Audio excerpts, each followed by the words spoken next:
three unconscious pain recycler in our relationship. The heck is a pain recycler? Well, if you go to the store and you recycle your bottles and what now, it turns into something else. And what we do in our relationship, we recycle our pain. That means we keep repeating the pain over and over and over again. There's three ways, or three unconscious way, I believe sometimes, maybe conscious, that we do. The first thing is that we tolerate and accept pain as our constant companion. So what do I mean by that? You tolerate and you accept pain as your constant companion. So in other words, you're so used to the pain that it becomes kind of like a partner. And if you have that in your head, in your mind, because you've been living with this pain for so long, you're going to have to create a relationship. And that relationship that you have with pain inside of you is going to spill out outside of you. So in other words, you're going to have to create a physical companion. So companionship starts from within. When the way you tolerate your pain, the way you accept your pain, you're going to tolerate and accept it outside of you in a relationship. And the problem with that, the core issue with that, is that there's such a need of a companion because you're afraid of isolation. You're afraid of abandonment. And because of being afraid of abandonment, we'll settle with dysfunction. So that's the first thing. The second thing that happens that keeps the pain recycling is the way we converse. We talk and we expect pain to be the topic of all of our conversation. We not only talk about pain, but we expect it to be the topic of everybody else's conversation. And the problem with having pain as a topic of your conversation is that you are constantly talking about the negative issues that are happening in your life without actually connecting with a solution. What is that caused by? A need for negative affirmation.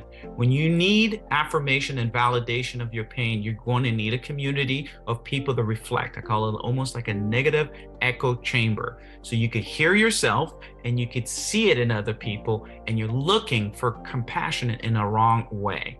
That's the second thing that recycle our pain.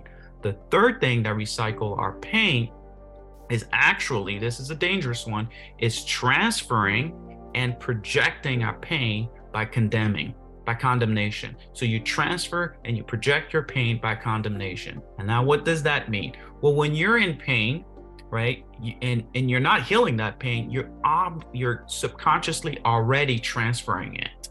And by transferring it is another way of communicating and validating your pain and being heard.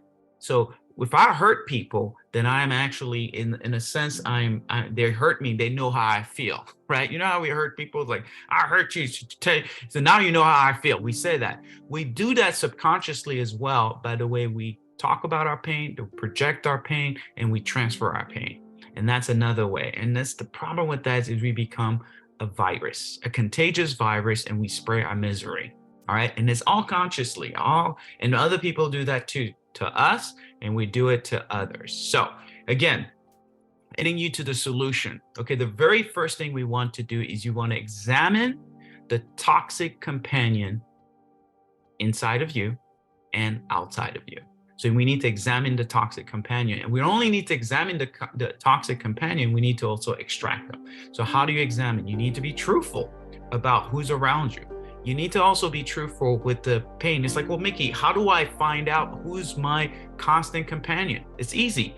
The consistency in your relationship, the relationship that keeps showing up every single time you have a relationship, or the same thing that keeps happening in the same argument, that right there is, then you have a constant companion, a constant way of being dysfunctional that keeps showing up. So you got to figure out, okay, what is that? Well, if you're in a relationship, it's the same person with a different face, same avatar with a different face. Okay.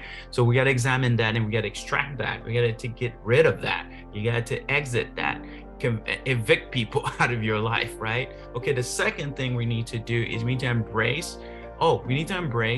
not only need to embrace open conversation, but we need to embrace healing and solution-based conversation. You need to embrace those. What I mean by that, instead of talking all about the negative things that is going on in your life, what are you doing to shift and change it? What direction are you looking for a solution? or do you just want to be validated by your negativity?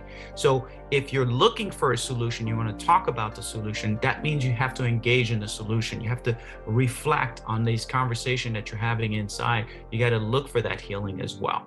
The last thing we get to do is you need to evaluate the negative reflection. You need to evaluate the negative reflection in order to turn into a positive a projection. What do I mean by to evaluate the negative reflection? A lot of times when we see something negative in ourselves, we don't want to deal with it. We make excuses like, well, you don't know, I did this because of this. And we start to even lie to save our face, right? That's not validated reflection. So if you have a negative reflection, that's just a sign for you to say, hey, you know what, this is a healing part of me that's actually communicate with me in front of other people, or as I see other people, I see my defects in other people. Instead of condemning it, let me reflect it. Let me look inside me and see how I could shift this. Well, thank you so much for watching my videos. Please do subscribe if you like the video, and please share it. And also click on the bell button there so you can be notified with any new videos that I come out with. Thank you.